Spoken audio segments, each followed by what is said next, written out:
एक तर विधिमंडळाच्या परिसरामध्ये सगळ्यांनीच कुठेतरी जे आपण म्हणतो की एक शिस्त पाळणी फार महत्त्वाचं आहे। मीडियाचं लक्ष असतं, लोकांचं लक्ष असतं, पण जेव्हा मीडियाच्या समोर आव्हाड साहेब बोलत होते तेव्हा ज्या व्यक्तींनी त्यांना त्रास दिला ते आमदारच आहेत, भाजपचे आमदार आहेत, त्यांच्याबद्दल ते बोलत असताना आदराने बोलत होते, आरे तुरे कुठे करत नव्हते। पण जेव्हा भाजपच्या आमदारांना संधी दिली गेली तेव्हा आव्हाड साहेबांबद्दल ते फार खालच्या लेवलला जाऊन त्या ठिकाणी बोलत होते। याच्यावरच कुठेतरी संस्कृती आपल्या सगळ्यांना दिसते। त्यामुळे तो वाद झाला हा चुकीचा आहे, पण व्यक्तिगत लेवलला तुम्ही एखाद्या विषयाला घेऊन जात असताल, वादाला घेऊन जात असताल तर त्याच्यामध्ये फक्त उन्हं एकामेकाचंच निघणार आहे, पण सामान्य लोकांचे प्रश्न त्या ठिकाणी सुटणार नाहीत। त्यामुळे आव्हाड साहेब जेव्हा लोकांचे प्रश्न मांडत असतात, बोलत असतात, त्या उगाचच कुठेतरी लूज कॉमेंट हे विरोधी पक्षातल्या काही आमदारांनी त्या ठिकाणी केल्यामुळे हा वाद कुठेतरी वाढलाय असं आपल्याला म्हणावं लागेल। अजिबात नाही। अहो तुम्ही शिवीगाळ, काल मी एक ऑडिओ सोशल मीडियावर टाकलेला आहे। 2 आमदार भाजपचे अधिकाऱ्याच्या बाबतीत बोलत असताना आई बहिणींना सुद्धा सोडलं नाही राव। म्हणजे या लेवलला जाऊन तुम्ही आमदार आहात, आमदारकीची थोडी तर लाज राखा। तुमच्या लोकांनी तुम्हाला निवडून दिले, काय तिथं असणाऱ्या लोकांचा अवमान करण्यासाठी नाही, तुम्हाला लोकांनी निवडून दिले त्यांचे प्रश्न मांडायला, पण तिथं बोलत असताना तुम्ही फार त्या अधिकाऱ्याची आईमाई काढायला लागला। मग अधिकाऱ्यांना मला विनंती करायची, हे कधी सुधारणार नाही भाजपचे आणि सगळे सत्ताधारी, हे खालच्या लेवलला जाणार, अहंकारामध्ये त्या ठिकाणी राहणार। पण अधिकाऱ्यांनी आता निर्णय घ्यायचे की आपला स्वाभिमान, आपली अस्मिता, जर कुणी एवढ्या लेवलला जाऊन खालच्या लेवलला जाऊन तुम्हाला बोलत असेल, तुमचा आदर ठेवला जात नसेल तर अधिकाऱ्यांनी सुद्धा ठरवलं पाहिजे उद्या जाऊन तुम्ही काय करायचं। आणि संघटना म्हणून अधिकाऱ्यांनी जर याच्यावर नाही बोललं, जर अध्यक्ष त्यांचे जे कुणी असतील ते जर नाही बोलले, तर मला असं वाटतं की कुठेतरी येत्या काळामध्ये हे प्रमाण हे वाढत जाईल। जसं या विषयाच्या बाबतीत मी बोलतो तसंच सत्तेतले जे आमदार आहेत त्यांनी सुद्धा ज्या पद्धतीने आमच्या आव्हाड साहेबांबद्दल ते बोललं, खालच्या लेवलला जाऊन शिवीगाळ केली, हे योग्य नाही। सभ्यतेला, महाराष्ट्र धर्माला, मराठी संस्कृतीला न पटणारं, न शोभणारं आहे।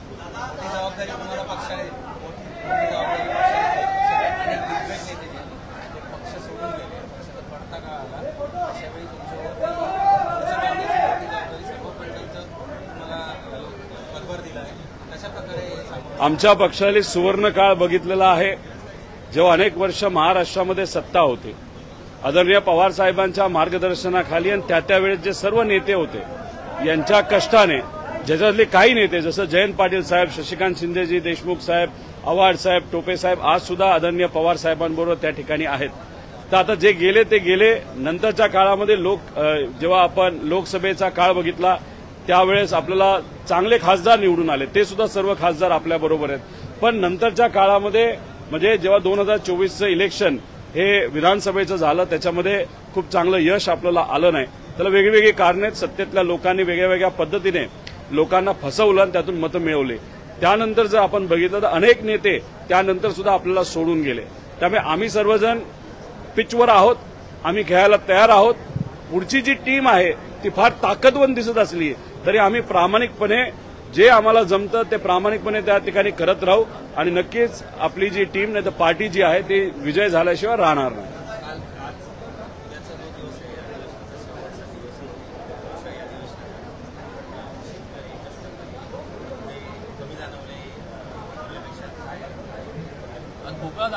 या अधिवेशनामध्ये बऱ्याच काय गोष्टी आपण बघितल्या, उन्हधुनी काढणं बघितलं सत्ताधाऱ्यांकडनं, सत्ताधाऱ्यातल्या एका आमदारांनी दुसऱ्या सत्ताधारी आमदारांच्या विरोधात लक्षवेधी लावलेली आपण सगळ्यांनी बघितली, कुठेतरी जिरवाजिरवी आपण बघितली।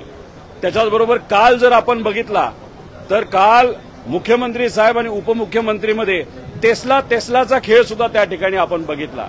पण यांच्या टेस्लाच्या खेळामध्ये सामान्य लोकांची स्वप्न ठेचली गेली असं त्या ठिकाणी आपल्या सर्वांना म्हणावं लागेल। त्यामुळे या अधिवेशनामध्ये शेतकऱ्याला काहीही मिळालेलं नाही। कष्टकरी, युवा, विद्यार्थी, मध्यमवर्गीय, महिला सुरक्षिततेच्या बाबतीत सुद्धा सरकारने त्या ठिकाणी कुठलाही निर्णय हा घेतला नाही। महिला सुरक्षिततेच्या बाबतीत बोलायचं झालं तर एक जो कायदा आहे जनसुरक्षा कायदा सहजपणे कुणी न मागता आणला, पास सुद्धा त्या ठिकाणी केला, पण शक्ती कायदा जो पास झालाय तो मात्र त्या ठिकाणी या सरकारच्या माध्यमातून लागू होत नाही, हे दुर्दैव आहे। त्यामुळे आम्ही आमच्या परीने जेवढं जमेल तेवढं लोकांचे विषय मांडण्याचा प्रयत्न त्या ठिकाणी केला. उद्या शेवटचा दिवस असला तरी परवापासून कदाचित आता रस्त्यावर उतरावं लागेल असं कुठेतरी त्या ठिकाणी आम्हा सगळ्यांना जाणवतं.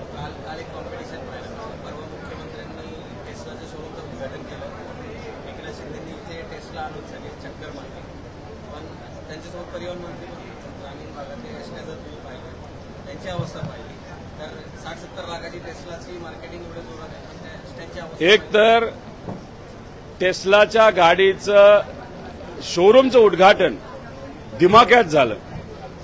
तिथे मुख्यमंत्री होते पण तिथे उपमुख्यमंत्री दोन्ही उपमुख्यमंत्री नव्हते. ठीक आहे, परिवहन मंत्री होते, सुटाबुटात होत्या, चांगल्या गोष्टी आहेत.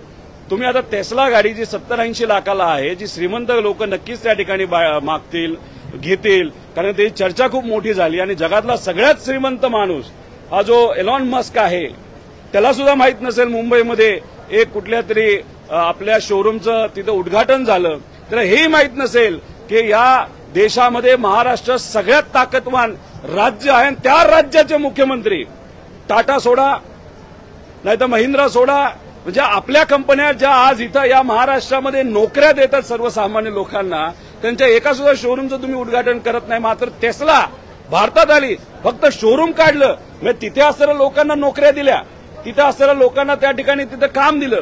महाराष्ट्रात 10 लोकांना काम दिले फक्त शोरूममध्ये, आणि इथं फॅक्टरी आणण्यापेक्षा तुम्ही त्या ठिकाणी जर तिथं शोरूमचं उद्घाटन करत असेल, घरला चांगली गोष्ट आहे, पण ते हास्यास्पद आहे.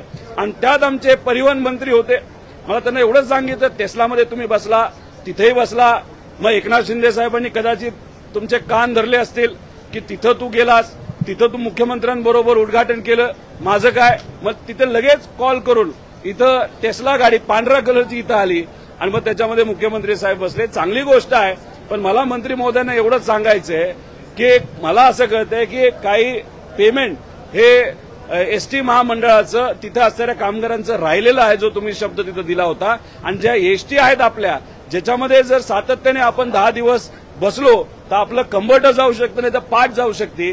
त्या एसीसाठी, त्या एसटीसाठी तुम्ही काय करणार हे लोकांना तिथं सांगा. ते मात्र सगळं अडचणीत, पण इथं टेस्लाचा खेळ आपल्याला बघायला मिळतो. म्हणजे फार हास्यास्पद आहे असं आपल्याला म्हणावं लागेल. राज्यात कायदा आणि सुव्यवस्था निर्माण झालेली आहे.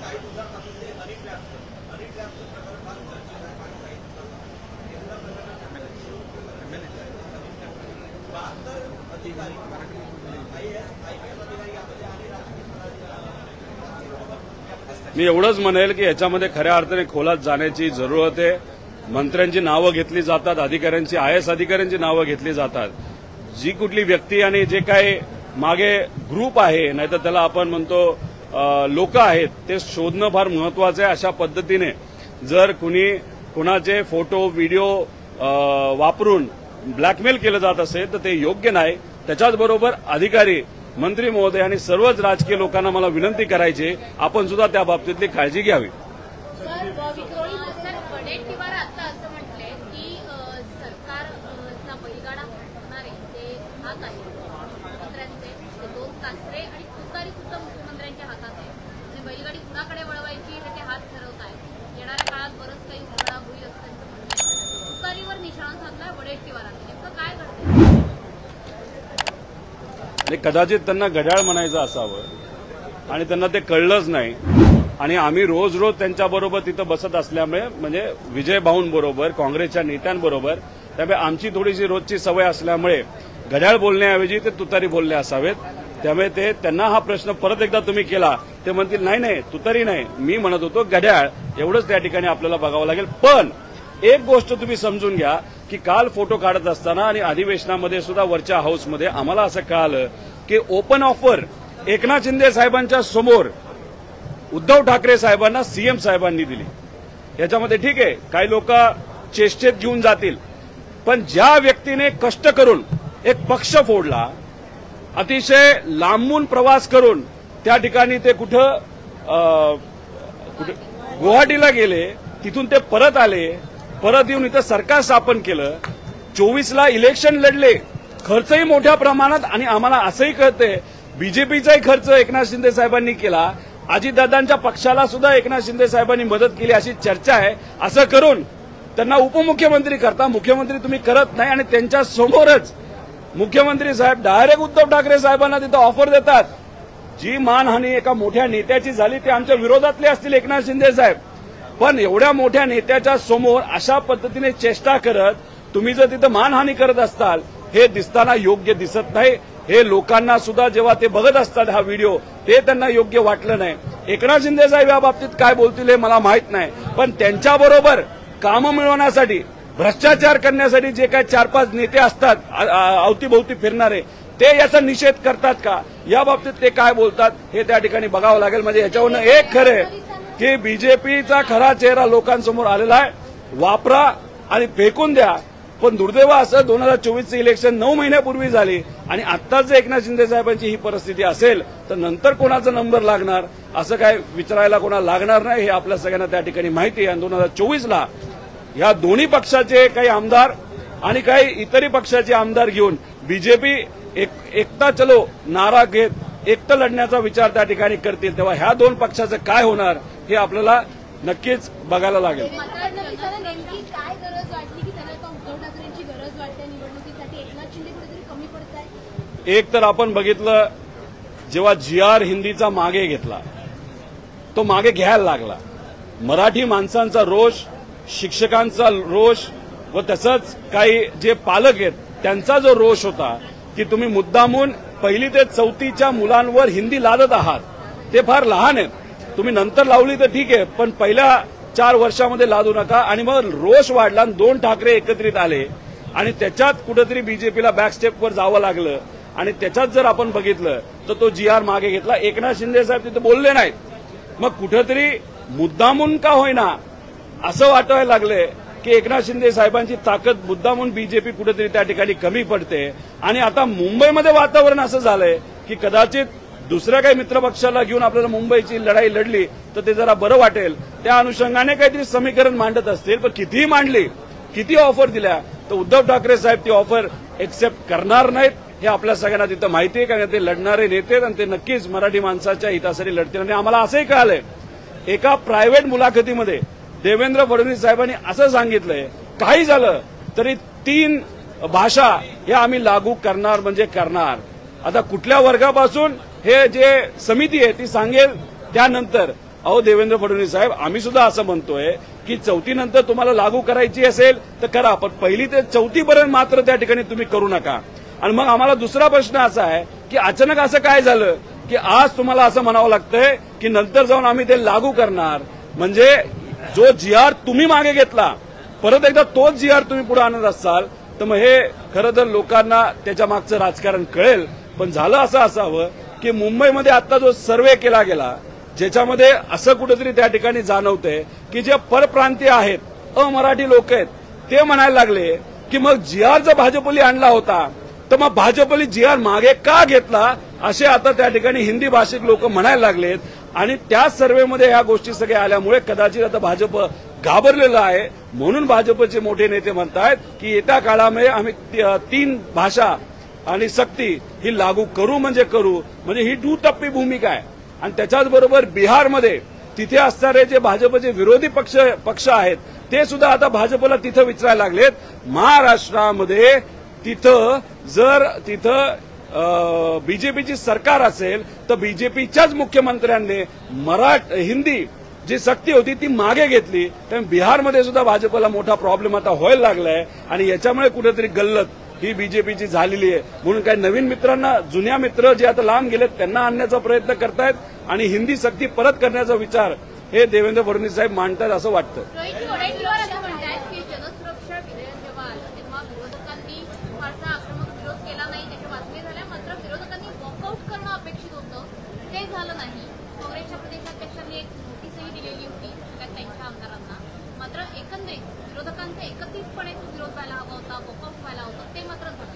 काय जनसुरक्षेसंदर्भातच आज अतुल मिटकरी होते, ते म्हटले की हे समितीमध्ये देखील होते आणि समितीमध्येही यांनी कोणता विरोध केला नाही. विरोधात ते कमजोर पडले नाही. मला जे कळालंय समितीमध्ये सर्व प्रमुख नेते, सर्व पक्षाचे जे विरोधात ते होते त्यांनी तिथं विरोध केला. बावनकुळे साहेबांनी सांगितलं होतं तुम्ही जो विरोध करताय, जे विषय तुम्ही मांडलेत तोंडी, ते आम्ही स्वीकारू आणि नवीन कायद्यामध्ये बदल जो होतोय त्या कायद्यामध्ये नक्कीच आणू. पण झालं असं की या नेत्यांकडनं जे पत्र द्यायला पाहिजे होतं आणि शेवटची बैठक ज्या दिवशी होती ती त्या दिवशी न घेता दुसऱ्या दिवशी घेतल्यामुळे थोडीशी गडबड तिकडे झाली आणि लिखित नसल्यामुळे त्यांना त्या ठिकाणी विषय अधिवेशनामध्ये मांडता आला नाही. पण आम्ही तो विषय मांडला. पण एक बाजू काही प्रमाणात विजयबाबूंची खरी आहे की ज्या पद्धतीने विरोधी पक्ष नेता सगळे जे पक्ष आहेत एकत्रित येऊन जी भूमिका मांडायला पाहिजे ती मात्र त्या ठिकाणी आम्ही कुठेतरी कमी पडतोय. पण येत्या काळामध्ये नक्कीच आम्ही सर्वजण ती उणीव काढू. एकत्रित लोकांच्या हितासाठी आम्ही लढू. आपापल्या लेवलला लढतायत पण एकत्रित लढण्याची जरूरत आहे.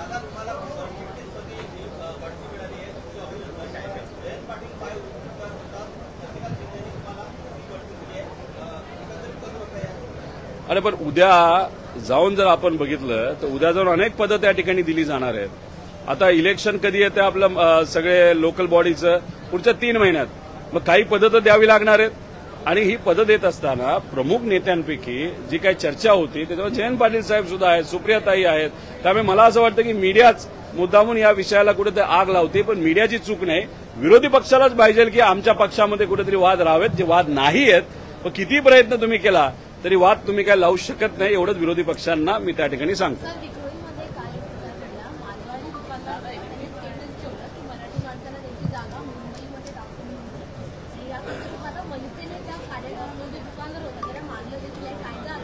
एक तर आमचं मत आहे की कोणाला मारू नाही, कोणाला त्या ठिकाणी हाणामारी नाही तर ऑफिस घर तिथं फोडलं गेलं नाही पाहिजे.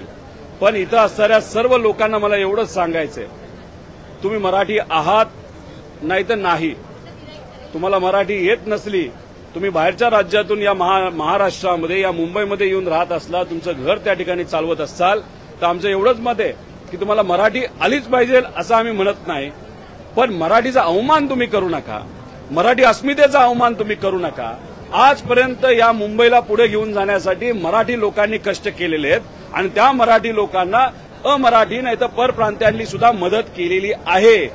पण त्या काळामध्ये मराठी विरुद्ध परप्रांतीय, मराठी विरुद्ध अमराठी असा कुठेही वाद नव्हता. पण जो भाजपने मुद्दामून वाढवला जात आहे.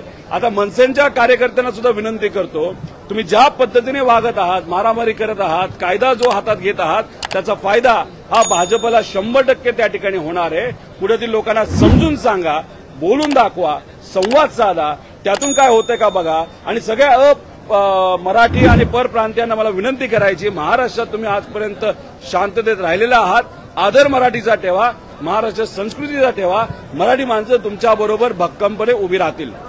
रोहित जी, यही मामला जिस तरीके से हमने देखा फिर एक बार मन से आक्रामक होती हुई नजर आ रही है. राजस्थानी शॉपकीपर को घेर कर मारा गया. हालांकि उसने एक आक्षेपार्ह पोस्ट किया था जिसको चल के भावना आहत हुई और इस तरह की घटना हुई. कानून को हाथ में फिर एक बार लिया गया है. देखो, हमारा कहना है कि किसी को मार के कुछ नहीं होगा. पुलिस ने वहां पे एक्ट करने की जरूरत थी. जो भी व्यक्ति महाराष्ट्र में रहता है वो कोई भी राज्य का हो या मराठी राज्य का ही हो, अगर मराठी आती है नहीं आती, लेकिन महाराष्ट्र में रहते हुए मराठी न आते हुए भी अगर मराठी का आप मान सम्मान रखोगे, मराठी कल्चर का मान सम्मान रखोगे, वो हमारे लिए बहुत इम्पोर्टेंट है. आज तक अगर आप देखो तो मराठी मानुस उन्होंने जो कष्ट किया उसके कारण ये बम्बई और महाराष्ट्र है. लेकिन बम्बई के बारे में बोलने की जरूरत अगर पड़ी तो मराठी मानुस के साथ जो अमराठी है उन्होंने भी ताकत बम्बई को बड़ा करने के लिए वहां पे लगाई है. इसके पहले कभी ये वाद हुआ नहीं था. आज जो वाद चालू हुआ है सिर्फ और सिर्फ बम्बई के इलेक्शन के बारे में. और मनसे के सब कार्यकर्ता को हम कहेंगे कि कोई भी मराठी के खिलाफ बोलता है तो हम आपके साथ है, लेकिन मारपीट करना ये योग्य नहीं. पुलिस ने कार्रवाई करनी चाहिए थी. अगर आप मारपीट करते रहोगे और ये मराठी का जो आग लगी है वो बढ़ाते रहोगे तो उसका फायदा आपको होने नहीं वाला, दूसरे कोई पक्ष को होने नहीं वाला, सिर्फ और सिर्फ बीजेपी को होने वाला है. बीजेपी की रणनीति है मुंबई के इलेक्शन के लिए और बिहार के इलेक्शन के लिए. इसीलिए पॉलिटिकल जो ट्रैप बीजेपी ने आपके सामने वहां पर रखा है उसमें कृपा करें और अंदर मत जाओ. एक बार अंदर गए तो वहां पर आप आ नहीं सकोगे. और महाराष्ट्र में या खास करके बम्बई में मराठी मानुस को ताकत देने वाले और सब अप्रांतियों को आगे लेके जाके महाराष्ट्र और बम्बई के बारे में अच्छा सोचने वाले लोगों की सत्ता यहाँ पे नहीं आएगी. गलती से बीजेपी की सत्ता यहाँ पे आई तो बंबई का महत्व कम होगा और गुजरात का और अहमदाबाद का महत्व वहां पे बढ़ सकता है। इसलिए सबने इस बारे में वहां पे कॉशियस रहना चाहिए, ऐसे मुझे लगता है। दूसरी बात यह है कि सबसे पहले तो आपको एक रिक्वेस्ट रहेगी कि आप मुंबई बोलो, क्योंकि सब मुंबई बोलते हैं, मुंबई मना है।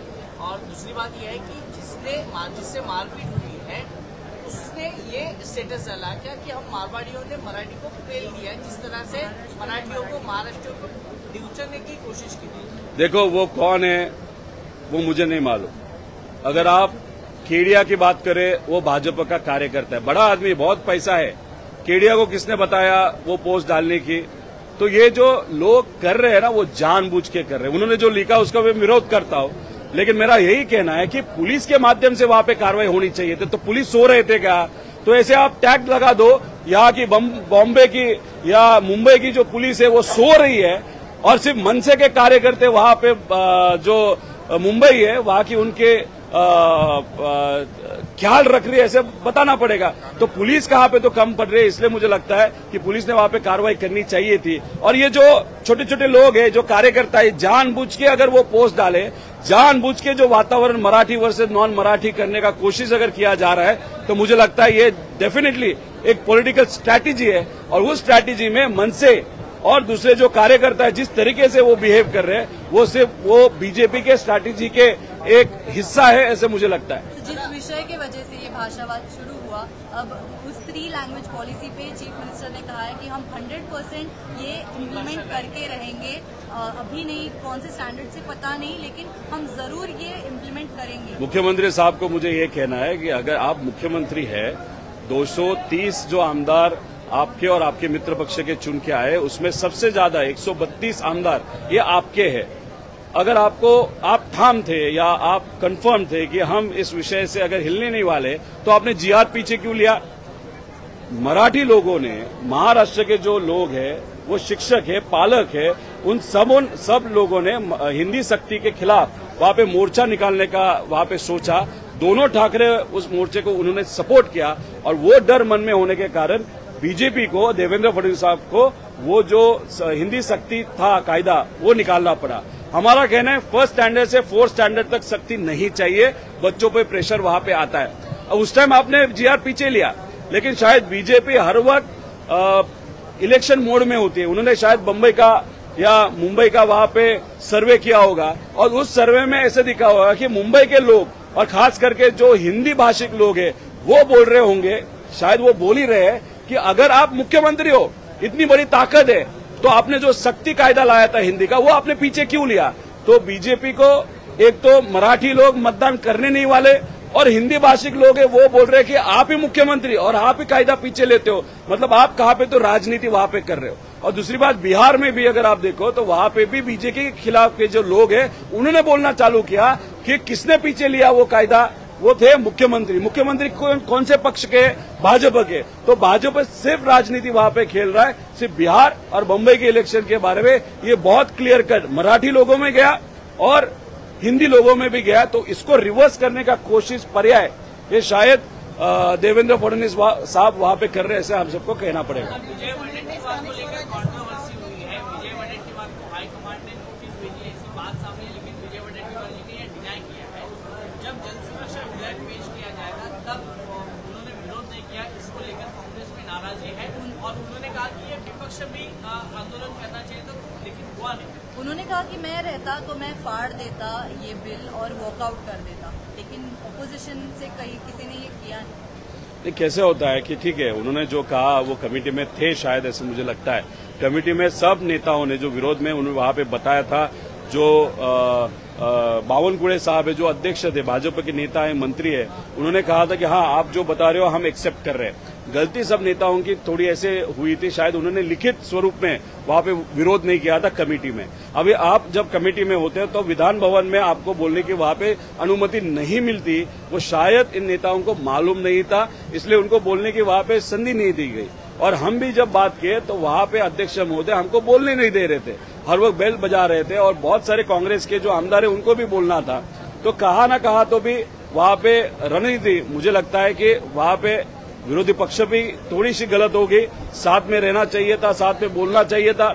और कभी कभार एक आध नेता अगर खुद के बलबूते पे, खुद के दम पे एकाध अगर वो जीआर या एक्ट या जो भी बिल फाड़ देता और वो अगर चलने की बात करता तो 100% सब जो आमदार वहां पे उपस्थित थे वो भी उनके पीछे जा सकते थे, लेकिन ऐसा किसी ने किया नहीं। सब वहां पे चर्चा में थे और जो अनक्लियर डेफिनेशंस है उस बिल में वो बदलने की मांग हम सब ने वहां पे की, लेकिन सरकार ने वो एक्सेप्ट नहीं की।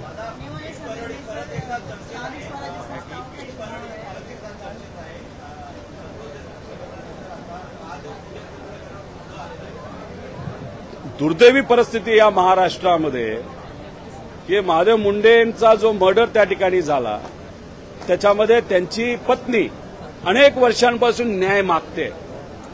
त्यांना माहितीये कुणी मर्डर केला, कदाचित पोलिसांना सुद्धा ते माहितीये, पण दुर्दैवाचं त्या महिलेकडे कुणीही तिथं लक्ष देत नाही। अनेक वेळा पोलीस स्टेशनला जाऊन सुद्धा त्यांना सकारात्मक कुठेही प्रतिसाद मिळाला नाही।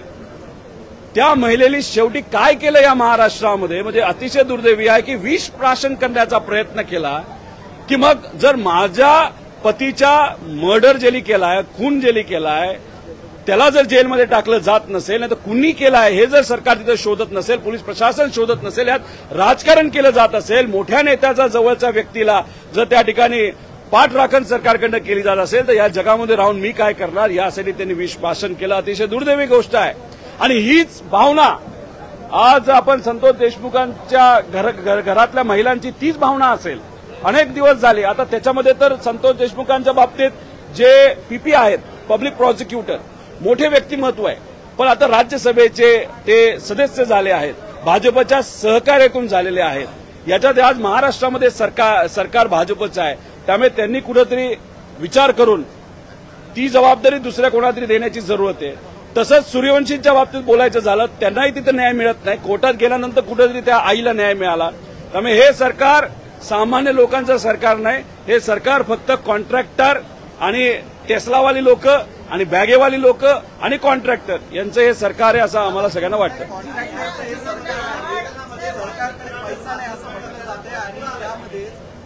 मेगा इंजिनिअरिंगचे 56 कोटी त्याला लावलेला दंड हा माफ केला जातोय 52 कोटी। मेगा इंजिनिअरिंगला तसं बघितलं तर 92 कोटीचा दंड लावला होता। तहसीलदारनी लावला, प्रांतांनी लावला, त्यानंतर तिथे कलेक्टर आणि कमिशनर म्हणजे या सगळ्या लोकांना हे माहित होतं की मेगा इंजिनिअरिंगनी त्या ठिकाणी चुकीची गोष्ट केलेली आहे। म्हणजे सरकारला न सांगता तिथून मुरुम काढला, दगड काढला, म्हणजे सरकारचा जो पैसा आहे जो रेव्हेन्यू डिपार्टमेंटकडे जायला पाहिजे होता 92 कोटी रुपये हा न देता स्वतःची मनमानी करून या महाराष्ट्राच्या मातीला आणि त्या ठिकाणी दगडाचा वापर हा कॉन्ट्रॅक्टमध्ये केला, पैसा वाचवला, नफा वाढवला। पण अधिकाऱ्यांचं मी अभिनंदन करतो की त्यांनी त्या ठिकाणी कारवाई केली, पण त्यांना कळलंच नाही कारवाई कोणावर केली।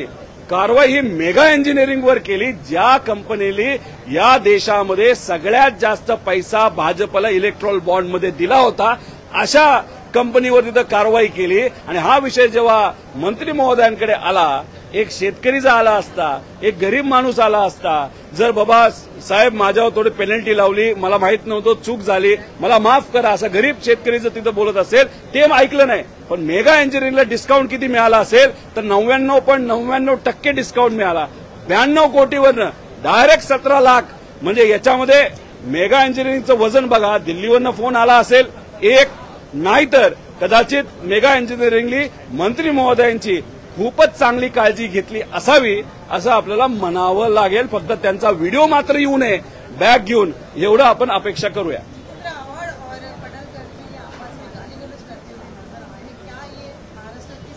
ये महाराष्ट्र की संस्कृति नहीं है, लेकिन अगर आप देखो तो अवार्ड साहब ने गाली गलौज किया नहीं था, जो भाजपा के आमदार है उन्होंने गाली गलौज किया था।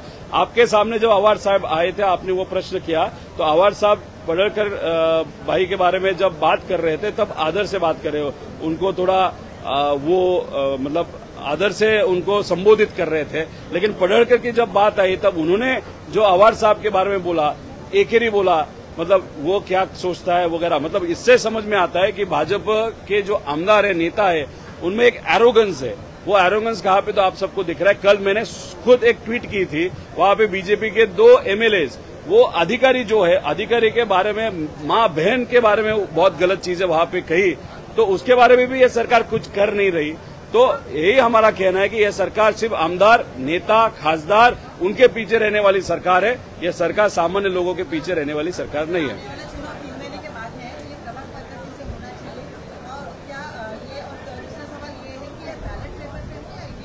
देखो, बम्बई के बारे में मैं नहीं बोलूंगा कि बम्बई का थोड़ा सा कॉन्स्टिट्यूशन भी अलग है, लेकिन अगर आप बाकी एरिया की बात करें तो अगर वार्ड लेवल पे वो इलेक्शन होता है तो ज्यादा अच्छा हो सकता है, क्योंकि वार्ड लेवल पे जो भी व्यक्ति चुन के आता है वो खुद के वार्ड के बारे में सोचता है। प्रभाग के बारे में अगर देखो तो दूसरे वार्ड से भी उसको मतदान होना पड़ता है, तो वहां पे थोड़ा मिनी एमएलए जैसा वो इलेक्शन होता है, जिसके कारण उसका एरिया जो है उसका कैपेसिटी के बहुत आगे जाता है। तो वार्ड बेस्ड इलेक्शन बम्बई छोड़ के, बम्बई का कॉन्स्टिट्यूशन अलग है, मुझे वो नहीं मालूम, लेकिन बाकी जगह पे वार्ड बेस्ड इलेक्शन अगर होता है तो उससे शायद उस वार्ड में रहने वाले जो लोग हैं उनको न्याय मिल सकता है, ऐसा मेरा कहना है।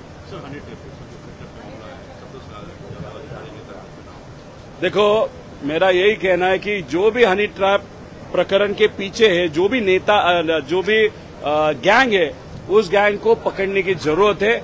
ऐसे लोग अगर समाज में घूमते हैं और फोटो का, वीडियो का इस्तेमाल ब्लैकमेलिंग के लिए करते हैं तो उस गैंग को पकड़ के उन पे कार्रवाई होना बहुत इंपॉर्टेंट है। लेकिन उसी के साथ मेरा ये भी कहना है कि अधिकारी, नेता, एमएलए, पॉलिटिशियंस, उन्होंने भी खुद के लाइफ के बारे में थोड़ी सी जवाबदारी से वहां पे बिहेव भी करना चाहिए, ऐसा मुझे लगता है। गरजा हिंदुस्तान चॅनलला सबस्क्राईब करा आणि ताज्या घडामोडी जाणून घेण्यासाठी बेल आयकॉनवर प्रेस करा।